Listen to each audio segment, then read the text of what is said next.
The time is now to ride the waves towards a brighter future. The Caribbean Broilers CB Group is taking a giant leap forward as they take on new technological and eco-friendly ventures. I'm Raquel Robinson, and this is Agenda Jamaica, and we're here at the Progressive Shopping Center in Kingston to celebrate and to see the highlights of the CB Group's The Time Is Now campaign launch. Pleasant viewing. We've invited you here to mark a special moment for the CB Group and share what is behind our Time Is Now campaign. We're going to share about our plans to invest in our own operations and partner with others to dynamically transform two of Jamaica's most important agricultural industries, pork and table eggs. CB Group entered the egg business in 2011 when we purchased an existing farm in Bamboo, St. Anne. Then it had 25,000 hens, and the industry had about 550,000 as a total national population. Over the next 15 years, CB Foods team led a transformation, establishing two brands, the Chippenham Eggs brand and an omega-enriched egg that we call Smart Eggs. We expanded the farm. We pumped tens of millions of dollars into marketing and advertising, developing programs to educate and grow local consumption. At the same time, through Newport Mills and the team, we would deliver dozens of seminars, increase availability of pullets to the market, and work closely with independent farmers and the Jamaica Egg Farmers Association to more than double the size of the industry by 2024 at 1.3 million birds in the population. Then, on that famous night in October 2025, we went from being the largest producer of eggs in Jamaica, close to 70,000 birds, to having zero production, one time. 100% total loss. Every building flat. Every bird gone. These are the sentiments that create the basis of this Time Is Now campaign. In the aftermath of Hurricane Melissa, the most devastating natural disaster we've ever seen, we have an opportunity to rebuild. We can do it in a better way. And we can do it for long-term success and sustainability. Better yet, there's a blueprint that we can follow. We've done it before. So today, I share with you how CB Group plans to lead from the front. Straight to the point. This is number one. In the next 12 months, we will invest $1 billion Jamaican dollars to open two new company-owned and operated facilities in Jamaica. The first is a 40,000 bird tunnel ventilated modern layer farm. Two buildings, 50,000 square feet, designed and built to withstand a Category 4 hurricane, and using what they call a colony nesting system, which really just means it's automatic picking up of the eggs, but not using cages. It will be the first of its kind in our country. The land has been cleared, the buildings have been purchased, and we expect this to be operational by September 2026. I pause just to think that less than a year after the total devastation of our farm, we'll be back in operation. When you have good buildings, which is what we are building now, you're able to produce much, much more efficiently. By having better broiler buildings, we'll be able to produce more chickens to feed Jamaicans, and by producing in better egg tunnel ventilated buildings, we're able to control the temperature, and what this will result in is efficiencies and better performances. This will allow more eggs to be available to the Jamaican consumer, better quality eggs, and what this will do, it will help us to ensure that our food security is maintained. COVID taught us that we must be self-sufficient. I think what we're seeing now, one, more of our citizens are acutely aware of the importance of agriculture. I see more of them are venturing into backyard gardens, more of them are looking into new production systems like hydroponic farms, and more of them are looking to invest directly in agriculture. I think we have to, as a government, continue to facilitate that. You would have heard me speak to the financial institutions about trying to ensure that they're providing the resources so that people who want to get involved in agriculture, they can get involved in agriculture. What the ministry is also doing is to help our production zones include things like storage, so that when we do produce in sufficient quantities, we can store where there's a glut and we can supply consistently, so that we don't go through these periods of shortage, and also to treat with issues of waste and loss and things of that nature. So it is work in progress, but I think we are building more resilient systems. I think more of our citizens are doing some of it themselves. So you go into communities, more people have chicken production, egg production, and we're seeing it in our production numbers, our overall production numbers. So that's good news for us as a country. The second farm is a 640 sow commercial breeding facility. A breeding farm, just to be clear, is a farm where you birth baby piglets that will eventually get to the processing plant, which is different to a nucleus farm where you're birthing really mother pigs. This is a 40,000 square foot facility, high degree of automation. In fact, we're going to introduce something called electronic sow feeding, which means that every single mother is managed and regulated by the computer, and their diet and nutrition is tracked and monitored and measured and given to them every day automatically. This farm is respect to the highest degree of the European regulations, the highest in the world. And at the end of it, we will produce 15,000 piglets per year. The Copperwood Pork team is here. This will allow us to expand by some 50% starting in March 2027. Where pork is concerned for meat production, most of the medium, larger farmers dispose of their waste in using absorption or septic tanks. But now we are encouraging farmers with all this technology to install biogas digesters, that can convert the waste to more meaningful use, providing propane and can use for energy source. Well, in 5 years, I know Jamaica is currently self-sufficient in poultry. We have the capability to produce it. For egg production, we're also self-sufficient. What I believe that Jamaica is the driver to the Caribbean region. And we believe that we have the capability and the capacity to produce, and not to produce and keep all the product here, but to ensure that product is exported to other countries so that we can maintain a certain balance in Jamaica, but at the same time, we can grow by expanding into international markets. So that will be the focus, and we are going to ensure that that happens.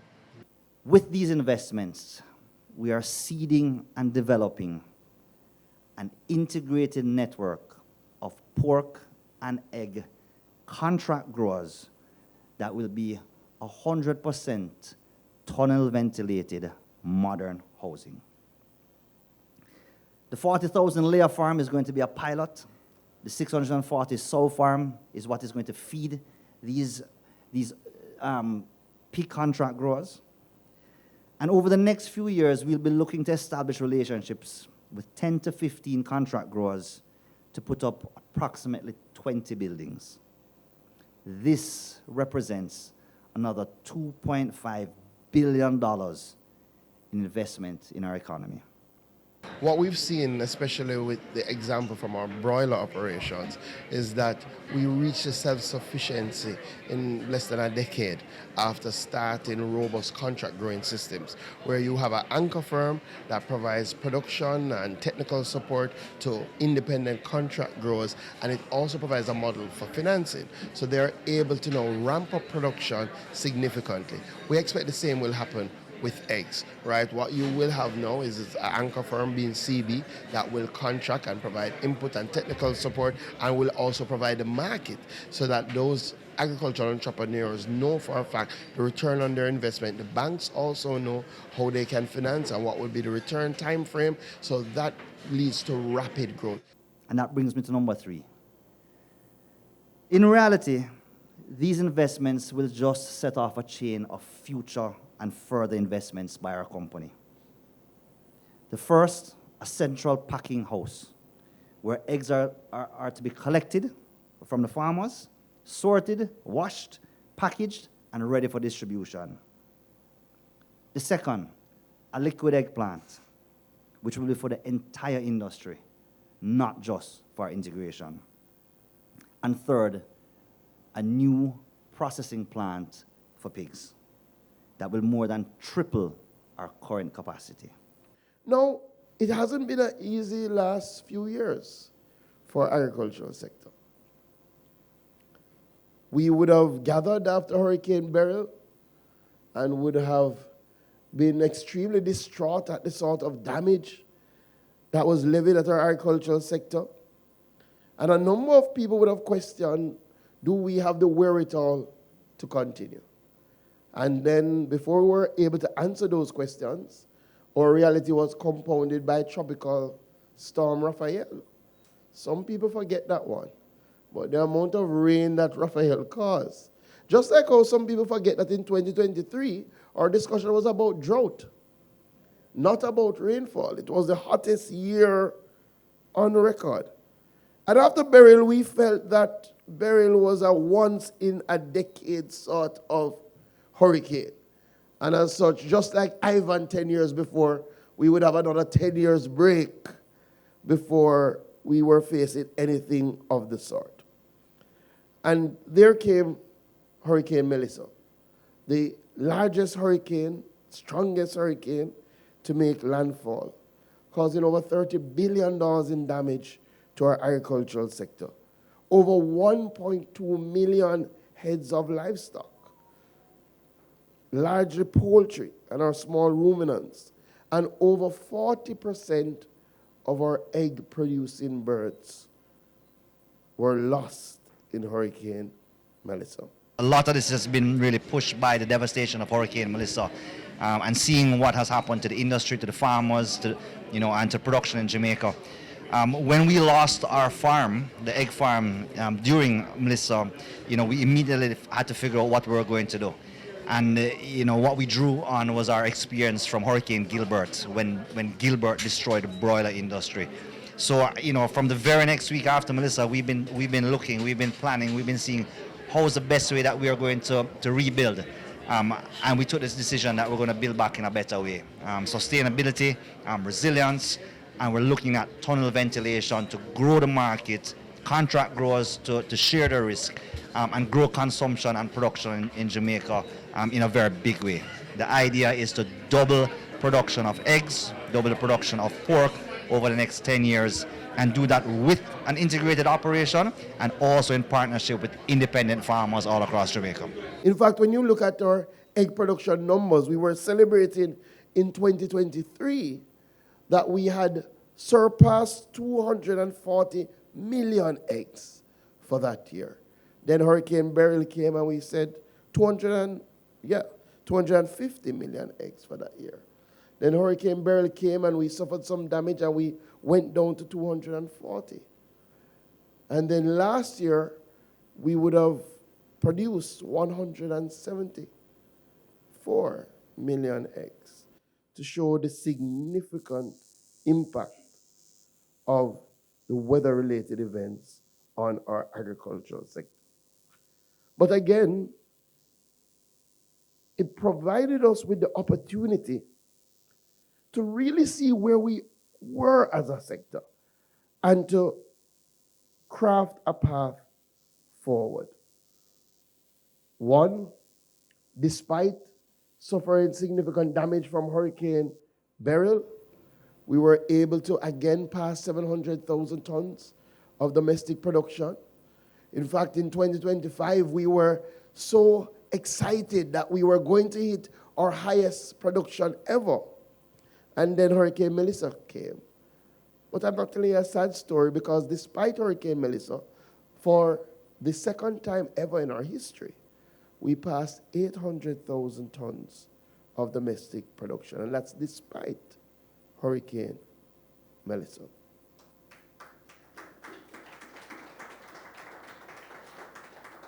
We would have dispatched our RADA teams out into the field to work with our farmers, would have provided irrigation support, land preparation, and I think we all can say that 4 months, 5 months after Hurricane Melissa, what we see in terms of the rebound in our vegetable lines is extraordinary.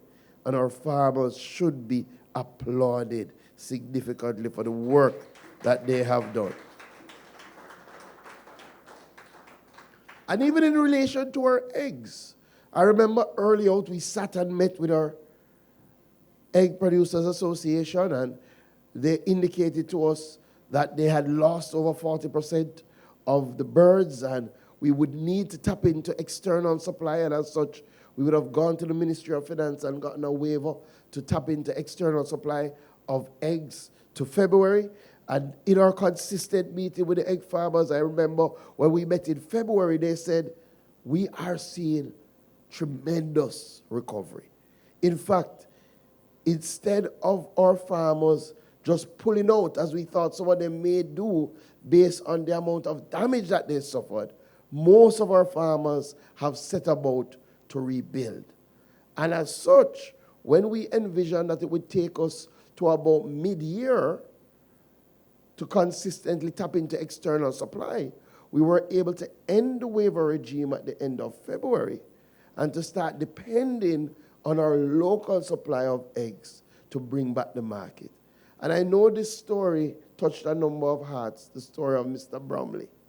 So I'm here to tell you that Mr. Bromley down in St. Elizabeth, who would have set up those state-of-the-art egg houses, has already reconstructed one, which has 25,000 birds. And yesterday I was advised that he has finished the second and has now put in an additional 10,000 birds to continue on his journey as an egg farmer. And I think we should clap Mr. Bromley for his resilience. This particular farm is what they call a colony system. And what it has is part of the house is on the floor, and part of the house is actually above the floor. And so the birds go down to the floor to eat and to drink, but when they're laying their eggs, they go up to the colony, the nest. And so when they lay their eggs, the eggs drop onto a conveyor belt. And so it's much more efficient where the eggs get to come to you through the conveyor belt rather than trying to walk through all of the birds, right, and trying to pick them up, right? It also creates a much safer and sanitary egg, because instead of the egg being laid on the floor, which has harmful bacteria and so forth, it's coming directly to you on the conveyor belt. We also know that if we are going to truly embed climate resilience in our agricultural sector, then the structure of our agricultural sector has to be addressed. The greatest predictor of how resilient our sector will be in a time of crisis is to have a structure that ties the private sector, or financial companies, or farmers into an integrated model. And we've seen it with our Jamaica broiler industry, where our integrated companies work closely with contract growers, providing production inputs, technical and veterinary support, while sharing the risk. And also work in tandem with our independent farmers, who remain the backbone of the industry. Our experience from our broiler industry structure is that it has lifted the entire poultry sector so that nobody questions whether we're self-sufficient in poultry meat. And our small backyard farmers have also become significantly better because of this integrated structure. Integrated structure has led to improved genetics, greater investment in research and innovation, and has driven continuous advancement across our poultry industry. You know, one of the things that we probably don't talk about is how, despite indicating how many birds we lost during Beryl and during Melissa, is how well our tunnel houses did under those weather-related events. In fact, the vast majority of our losses were suffered outside of the tunnel house structure, but largely in our backyard farmers. I think the broiler industry is a very good example of what can happen when we invest in modern technology and when we try to adapt the principles that other countries and other industries use, very well. And what we're doing here is we're taking that same approach that we're taking to broilers, and we're putting that into the layer farmers, the table eggs, and into pigs. What I suspect is that we'll have to do a lot of training with people. We'll have to learn about the new technology. But what it will do is create a great deal of productivity and efficiency. It's going to help to manage our cost. It's going to improve our productivity, our output. And I think that's going to be very good for the consumer. I think years from now, the same way that the broiler industry today is seen as a big thing, I think eggs and pork will be seen as a much bigger thing than they are right now. From the ministry's perspective and the government perspective, this will strengthen the entire value chain. This will make us much more climate resilient. This will ensure that in stronger storms to come, we will be able to withstand and to recover even quicker.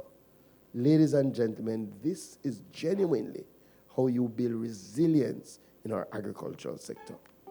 The future may be unknown, but the steps that we can take to move forward into a greener and more sustainable future is very guaranteed. Every mickle make a muckle, and everyone can make a change. I'm Raquel Robinson, and this is yet another episode of Agenda Jamaica. Thank you for watching.